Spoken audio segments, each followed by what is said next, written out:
महिला बिल को नहीं आज राजरास्ता रे महिला तो आपण मान देखि पारिबे जो जन आक्रोश महिला समावेश आज मालकानगिरी जिलार विभिन्न मंडल स्तरीय जो यही जो पदयात्रा माध्यम रे एमाने जो विरोध कर जो माने यही बिल को महिला बिल को विरोध करथिले जो लोकसभा रे से विरोध रे आज महिला माने राजरास्ता ओह्लैछन्ति तार एक दृश्य आपण मान देखि पारिबे मालकानगिरी जिला पटरु जो रही गंपगंडा मंडल से गंपगंडा मंडल अवस्थित जो पटरु रही से पटरु तो आम सहित अच्छा महिला नेत्री जनक सीधा सड़क पचारिबा कौन रही जो जन आक्रोश महिला समावेश आज राजरास्ता महिला कौन रही हक कौन हक पाई जो महिला माने आज राजरास्ता जो ओह्लैबा बाध्य होइछन्ति। देखंतु भारत प्रधानमंत्री यशस्वी प्रधानमंत्री जो बिल पास करछन्ति आपण माने देखिछन्ति राज्य ठारू दिल्ली ठारू पल्ली पर्यंत स्लोगान अछि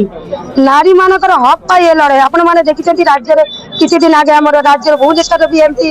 हजार हजार महिला माने ताकर हक पाई लड़ाई करिछन्ति जिला रे भी करिछन्ति एबे वर्तमान ए नारी मानकर हक पाई आज मंडल स्तर रे जेते पर्यंत नारी माने ताकर हक न पाइबे सेते पर्यंत लड़ाई जारी रहिबो। एबे हमें जिला रे करूछु एबे मंडल स्तर रे करा जायछि तापर जदी दरकार पड़िबो हमें पंचायत स्तर रे भी एमती रैली करिवु नारी मानकर नारी माने निजर हक पाई लड़ाई करिसेंती नारी माने खाली झाड़ू आ घर रसोई काम नै नारी माने पल्ली रे कथा दिल्ली पर्यंत उठाई पारिबे जो नारी माने प्रधानमंत्री हेई पारिबे नारी माने एमपी हेई पारिबे नारी माने एमएलए हेई पारिबे आज हम नारी मानकर हक पाई हम आज लड़ाई राजपथ रे उलैछु आगामी दिन जो विरोधी माने ए जो एंटीमेंट लोक जो विरोध करछन्ती ए बिल टाकू एटा को हमें घोर निंदा करूछु। कांग्रेस राहुल गांधी को ममता जते आम आदमी पार्टी जते विरोधी दल ताको हमें निंदा करछु घोर निंदा करछु ए बिल को पास न करबे देबा पाई ताको हमें घोर निंदा करछु। आगामी दिन जदि ए बिल न पास होइबो ताले हमें राजपथ रे पंचायत स्तर रिव्यू लेबू बोले भारत माता की नारी मानक सपक्ष रे जो बिल जो केंद्र सरकार जो उपस्थापन करथिले ताकू जो विरोध करा जाइतिला तो तेणु आज नारी माने जो राजरास्ता रे ओल्लेबा को जो बाध्य होइछन्ति तो आम सहित अच्छा मालकानगिरी जिलार मालकानगिरी निर्वाचन मंडली विधायक नरसिंह माड़कामी भाई सीधा सड़क प्रतिक्रिया नेबा आज महिला जो एकत्रित होकर राजरास्ता रे ओह्लैछन्ति गंपगंडा मंडल स्तरीय आपण पटरु रे जो रही आपण धान मंडी पदयात्रा माध्यम रे कौन चेतैबा को चाहछन्ति आपण माने जानिछन्ति पार्लियामेंट रे एप्रिल 16-17 तारीख रे जो नारी शक्ति बंधन अधिनियम बिल यशस्वी प्रधानमंत्री नरेंद्र मोदी जी उपस्थापन करथिले सही बिल को अनेक तर्क वितर्क हेला परे मध्य तांको बार बार जेतेबेले बुझेले देखंतु 30 स्तरीय पंचायत राज रे जेपरी भाव रे जणे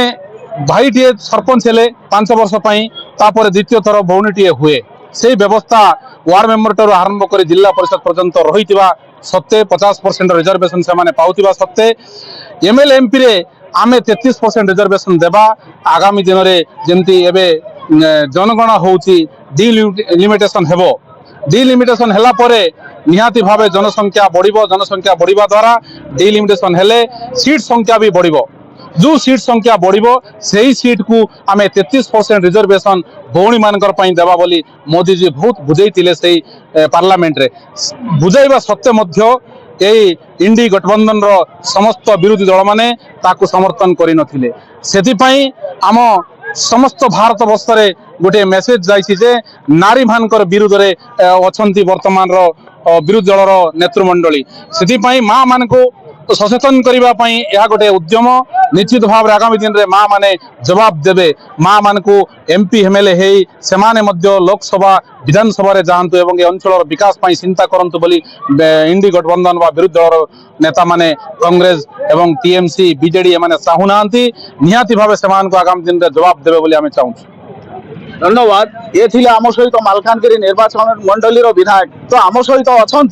जो एसडीसी चेयरपर्सन जो गंगा सोड़ी भाई सीधा सड़क प्रतिक्रिया नेबा कौन कौन असुविधा रही विरोधी मानक जो यही जो नारी मानकर बिल जो पास हम 33% जो बिल जो पास करने जो उपस्थापन करा जाइथिला जो कौन से असुविधा हम बोली आप अनुभव कर। हाँ देखो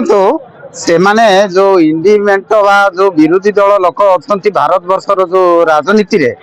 ସେମାନେ ଅତୀତରୁ ଯେବେଠୁ ଭାରତବର୍ଷ ସ୍ୱାଧୀନ ହେଲା ପରଠୁ ଯୋଉ ବାବା ସାହେବ ଆମ୍ବେଦକରଙ୍କର ଯୋଉ କନଷ୍ଟିଟ୍ୟୁସନ ରହିଛି ସେଥିରେ ମଧ୍ୟ 33% ରିଜର୍ଭେସନ ରଖାଯାଇଛି। ଆଜି ପର୍ଯ୍ୟନ୍ତ ଏ ମା ମାନଙ୍କୁ ଏମାନେ ବିଶ୍ୱାସଘାତ କରି କରି ଆଜି ଯାଇ ଗଡ଼ାଇ ଆଣିଲେ। ବର୍ତ୍ତମାନ ଯଦି ମୋଦିଜୀଙ୍କର ସରକାର ଏଇ ବିଲଟାକୁ ପାର୍ଲାମେଣ୍ଟରେ ପାସ୍ କରିଦେବେ ତାହେଲେ କଂଗ୍ରେସ ବା ଇଣ୍ଡିପେଣ୍ଡେଣ୍ଟର ଅସଲ ମୁଖା ଖୋଲିଯିବ। ଏ ଡରରେ ସେମାନେ କଣ କଲେ ନା ଏ ବିଲକୁ ପାରିତ ହେବାକୁ ଦେଲେ ନାହିଁ, ପାର୍ଲାମେଣ୍ଟରୁ ହିଁ ମୂଳରେ ତାକୁ ସଫା କରିଦେଲେ। ବର୍ତ୍ତମାନ ଏବେ ସାରା ଭାରତବର୍ଷର ଯୋଉ ମା ମାନେ ଯୋଉ ଉଗ୍ର ରୂପ ନେଇଛନ୍ତି, ଯୋଉ ଆକ୍ରୋଶ ପ୍ରକାଶ କରୁଛନ୍ତି, ଆପଣ ଆଜି ନିଜେ ଉପଲବ୍ଧି କରିପାରୁଛନ୍ତି ଯେ ଏମାନେ ଏ ପ୍ରକାର ଯଦି ବିଶ୍ୱାସଘାତ ଏ ମା ମାନଙ୍କ ପ୍ରତି ଅତ୍ୟାଚାର ଯଦି କରିବେ ଆଗାମୀ ଦିନରେ ଏ ନା କଂଗ୍ରେସ ରହିବ, ନା ଡିଏମକେ ରହିବ, ନା ତୃଣମୂଳ ରହିବ, ନା ବିଜେଡି ରହିବ, ନା ଆମ୍ ଆଦମୀ ରହିବ। ଏମାନେ ଜାଣିନାହାନ୍ତି ମା ମାନଙ୍କର ଯେ ଅନ୍ୟ ରୂପ ଆପଣ କହିବାକୁ ଚାହୁଁଛନ୍ତି ମା ମାନଙ୍କୁ ଯୋଉ ଅପମାନ କରାଗଲା, ତାଙ୍କୁ ଯୋଉ ବିଲ ପାସ୍ ନ କରିବାରୁ ସେମାନେ ଯୋଉ ଆଗାମୀ ଯୋଉ ନିର୍ବାଚନ ରହିବ ସେଥିରେ ଅବଶ୍ୟ ଜବାବ ଦେବେ। ଅବଶ୍ୟ ନିଶ୍ଚିତ ଭାବରେ ମା ମାନେ ଜବାବ ଦେବାକୁ ତୟାର ଅଛନ୍ତି। ଏମାନେ ଜାଣି ପାରିନାହାନ୍ତି ମା ମାନେ ହଉଛନ୍ତି ଦୁର୍ଗା ଦେବୀଙ୍କର ସ୍ୱରୂପ, ମା ମାନେ ହଉଛନ୍ତି କାଳୀ ମାତାଙ୍କର ସ୍ୱରୂପ। ତାଙ୍କ ପ୍ରତି ଏ ପ୍ରକାର ଅତ୍ୟାଚାର ଯଦି କରିବେ, ଯେ ବି ଦଳ କରନ୍ତୁ, ମୁଁ କେବଳ ବିରୋଧୀ କହୁନାହିଁ, ଯଦି ଅନ୍ୟ ଦଳ ବି ଯିଏ ବି କରିବ ସେମାନଙ୍କର ଆଗାମୀ ଭବିଷ୍ୟତରେ ରାଜନୀତି ଅନ୍ଧକାରମୟ ଅଛି। ନିଶ୍ଚିତ ଭାବରେ ଏଥିରେ ତିଳେ ମାତ୍ର ସନ୍ଦେହ ନାହିଁ। ସପକ୍ଷରେ 33% ବିଲ୍ ଯୋଉ ଉପସ୍ଥାପନ କରାଯାଇଥିଲା ସେଥିରେ ବିଭିନ୍ନ ଯୋଉ ରାଜନୀତିକ ଦଳ ସେମାନେ ବିରୋଧ କରିଥିଲେ। ତେଣୁ ଆଜି ମହିଳାମାନେ ରାଜରାସ୍ତାରେ ଓହ୍ଲେଇଛନ୍ତି ସେଇ ବିଲ୍ ସପକ୍ଷରେ, ଆଉ ବିରୋଧୀ ଦଳଙ୍କୁ ଚେତାଇ ଦେବାକୁ ଚାହିଁଛନ୍ତି କି ଯଥାଶୀଘ୍ର ଏହି ବିଲକୁ ସେମାନେ ସମର୍ଥନ କରନ୍ତୁ, ନଚେତ ଭବିଷ୍ୟତରେ ତାଙ୍କ ବିରୋଧରେ ସେମାନେ ମତଦାନ କରିବେ ବୋଲି ଆଜି ଏହି ଯୋଉ ରାଜରାସ୍ତାରେ ଓହ୍ଲେଇକିରି ମହିଳାମାନେ ଚେତାବନୀ ଦେଇଛନ୍ତି। ମାଲକାନଗିରି ଜିଲ୍ଲା କାଲିମେଳା ବ୍ଲକ ଜାମପାଉଣା ମଣ୍ଡଳରୁ ଗୋବିନ୍ଦ ମଣ୍ଡଳଙ୍କ ରିପୋର୍ଟ, ନ୍ୟୁଜ୍ ଓଡ଼ିଆ 30।